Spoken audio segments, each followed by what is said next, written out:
Right, okay. Hopefully this is in sync because I'm using my external microphone that is in stereo. That wouldn't have made much sense. Well, it's not going to make much sense anyway, but certainly if you've not got headphones in. Right, VFX crew. Let's try explaining this again and having better luck with the recording. I've loaded in the version where the camera is already tracked, and I'm now going to create the solid. So first things first, you have to create a camera and a solid. Once you've tracked, you'll notice all these little dots, and when you hover over and between them, this little target, bullseye target, turns up.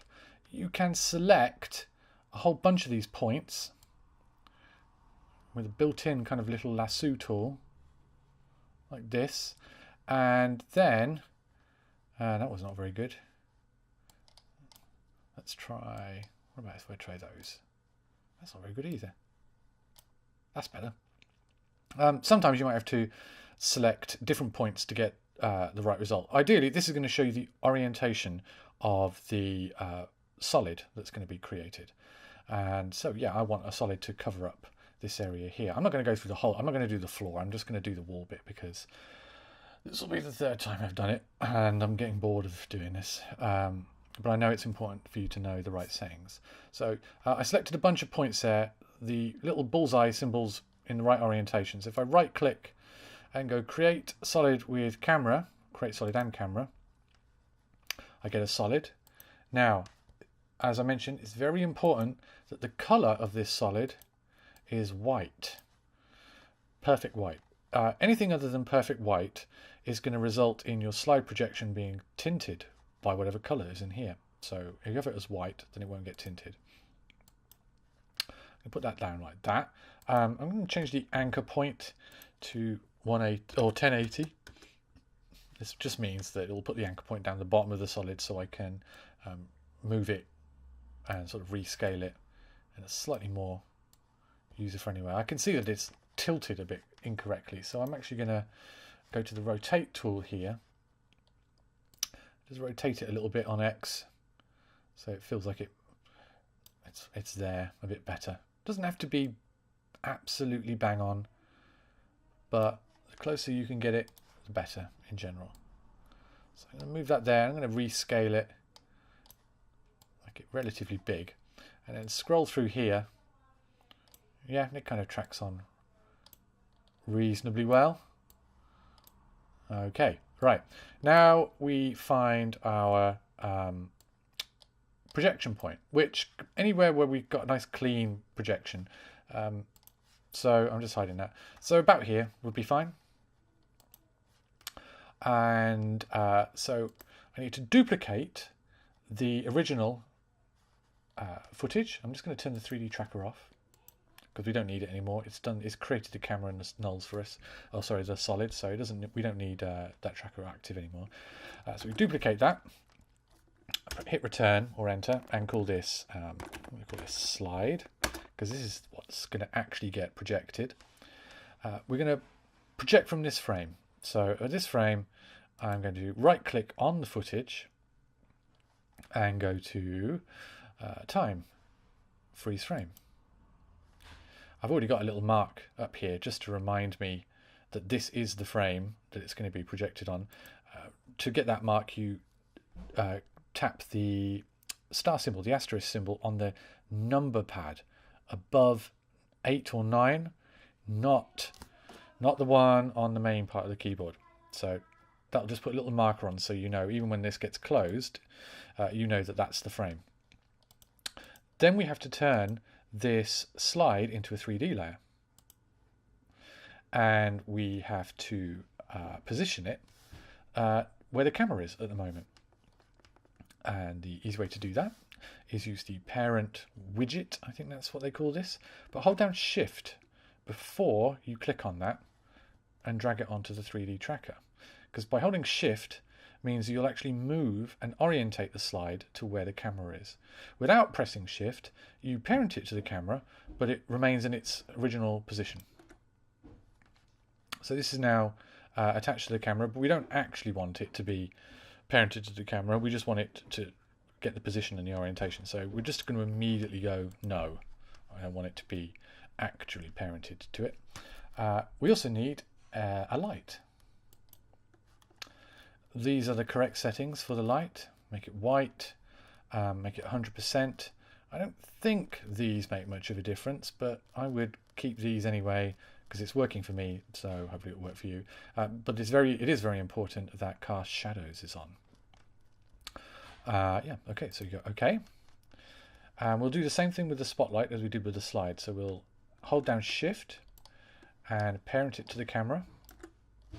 And you can instantly see part of the spotlight there. And then we'll straight away go none.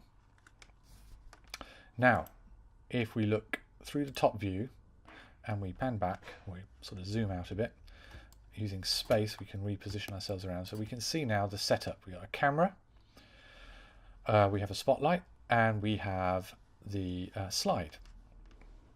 We need to take the slide, making sure that we're in move mode here. We need to nudge it a little bit in front of the camera, and more importantly, the light, because that light is literally going to project onto the slide, and then the light rays are going to come out the back of the slide and onto our solid.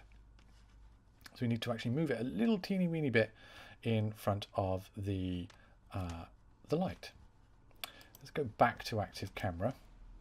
We need to zoom out a bit, and you'll see what's happened there is, because we've moved that 3D slide just in front of the camera, it's completely filling the frame. It's way too big, so we need to shrink that slide down, and a lot as well.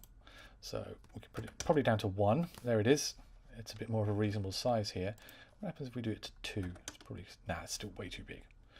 Okay, what about 1.5 or 1.25? All right, that looks not too bad. And now let's reposition it slightly. This might be an extremely sensitive number, like it might shoot off. Oh no, it's not too bad. Okay, so we want to reposition it like that, and maybe rescale it a little bit like this, a little bit like that. Now, I don't know if you remember, it's not important to get it completely accurate, because what we're going to do next is going to be the thing that's going to pop it into proper place. We need to go to Effects and Presets and go corner. Hopefully it doesn't crash on me. Okay, corner pin, and drag and drop the corner pin onto the slide. And this is what's going to make it all fit in. So zoom in close. What you can't see hidden behind there is a little blobby little marker, part of our corner pin here. So if I take that little marker, that little crosshair bit, and I'm going to pin it to the top. Now it's not going to match up perfectly, because it's not going to match up until all 4 of these little corner pins are in place. So I want to get it like that. Oh, autosave. This one down here, and this one up here.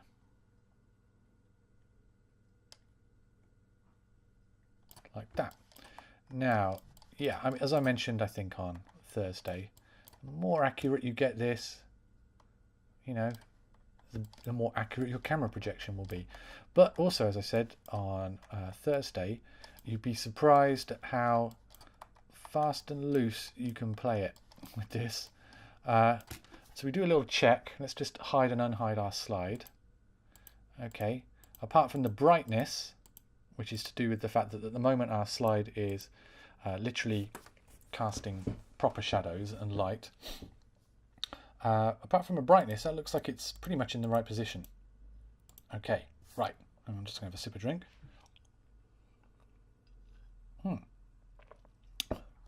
The advantages of doing tutorials at home is that you can have a drink of beer while doing it. Right, it is Friday evening. Don't judge me. Okay, right, so we've pinned this into the right position. Now we need to change some settings on our actual material of our slide. So if you select the slide layer and you tap A twice, 1, 2, you get the material settings. Now, here are the all-important settings. If you get even one of these settings wrong, nothing will work. So cast shadows should be set not to on, but to only. You can see now instantly this has gone black. Light transmission on the slide should go up to 100%. And I think that's it for the slide. So cast shadows only, light transmission 100%. But now we need to change the settings for our actual solid that's going to receive the projection. Same thing in some ways. Tap A twice, 1, 2. This time you want accepts lights off. You see how they got brighter? So this is accepting shadows. Essentially, the slide projector's shadows are the actual image. So we wanted to get the shadows, because the shadows have all that color information of the slide, but we don't actually want the slide to be illuminated like another normal object. It's a bit of a weird thing. It's a head. I keep on having to stop myself from saying profanity every now and again, but it is a bit of a head messer-upperer. But just remember that you need to accept lights off, but accept shadows on. And now this is the setup. So as we scroll back, you can see, because we did our projection frame on frame 121.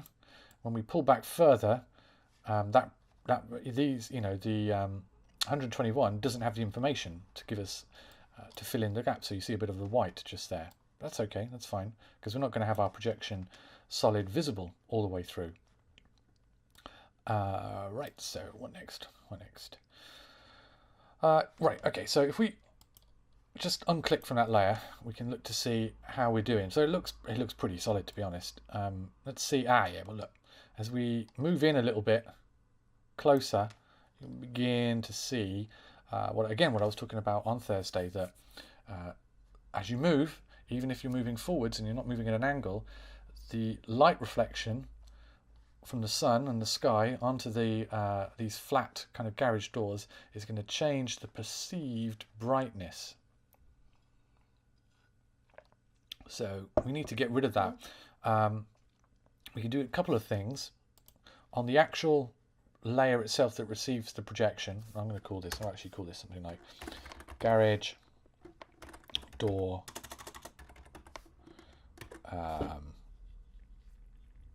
just garage door. First of all, we can draw a mask in here and feather the mask. So that will hide some of the blend. So we can draw a mask on this by just going up to the pen tool, making sure that you have the garage door layer active, and just draw a rough kind of mask. I'm going to make my mask extend below, because when you do yours, or when I did the actual thing, I had another layer, didn't I, for the floor. So if I make it go, if I was doing the floor as well, you see, this mask, it wouldn't matter. It would, if I blend, the problem is if I try and do a blend completely in here, it's going to blend off and feather nicely here, but then there'll be a mismatch on the floor, because then there'll be a soft blend off on the floor as well, and it will just look a bit weird. You want the floor solid and the garage door solid to be absolutely consistent where they meet up. I don't know whether that makes sense. Hopefully it does a bit. But the important thing is, you do a mask like this. If you click this little button, you can see the mask outline on and off. So you've still got this harsh kind of line. But now if we type MM to bring up the mask settings, we can feather that, and that should smooth and blend between the two like that. It's a little bit less noticeable now. It's still, for the keen eye, it's still going to be noticeable. And that's why I recommended on Thursday again adding levels to your actual slide. Color correction, levels, like this. This means that you can just tweak the gamma on this. Can you see? If I just move that gamma a teeny bit to the right, I'm bringing the value I don't want to bother with colors if I possibly can. I only want to bother with this kind of very, very easy to manipulate mid-gray point, this gamma point just here. So it blends a little bit better. So with that off, it's a bit brighter, a bit unnaturally bright. With it on, it kind of just brings it back towards this sort of general level. You might need to animate this because it might look great at this frame, but it might look rubbish at this frame. So you might need to keyframe this value. That's most of it. Okay, so because I haven't done the floor, you'll see my daughter come in. You'll see a sort of a bottom half here, or a waist, but she'll be covered up by the projection just here. There she is. Also, when you draw your mask, obviously, you want your mask and you want actually your projection frame to completely cover what needs to be covered up. So actually I might just lift it. This is another nice thing about this projection setup, you see. Once you've got the setup done, you can just move your solid over to cover her up. So there we go, she's covered up. If I had the floor, the bottom bit would be covered up as well. So really the only other part of it, remember, was duplicating your original footage layer, Control D, moving that to the top, and then animating a mask on this layer. So essentially you're cutting between the leading edge of the blanket and the camera projection. Well, yeah, easier to show you again. So pen tool, making sure that this layer is here, that's active, sorry, and draw a mask like this. It can be fairly rough. It doesn't really matter what happens on the other side. It's only that leading edge that we're worried about. You see instantly now the camera projection stuff is showing through because we made a mask on this top layer that cuts out everything. And then you would just animate that mask. The more precisely you animate it, the better. So I would say create a keyframe here and jog it on sort of one kind of frame like this, and then animate this mask. And yeah, and I'll probably run into the usual problems with After Effects. I hate the way you have to select After Effects' mask handle. It's a right faff.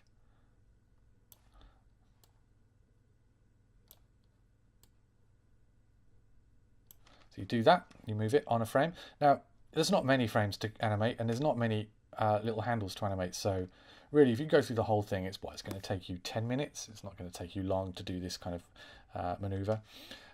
One other thing, every now and again, check it without the mask outline on so you can see whether the edge looks good. I was so rough just there. I was talking, having a sip of beer and doing it at the same time, but honestly, you don't have to be too accurate. But every now and again, check that mask display off so you can just see whether it is actually working. You might, when you've finished animating it, you might want to put in maybe a 1 pixel feather onto your mask, just because the blanket isn't perfectly sharp. So to feather it by 1 pixel might make it look a little bit more kind of natural. And yeah, so you continue to animate the mask until it covers over. And what I'll do is I'll just load up the finished version.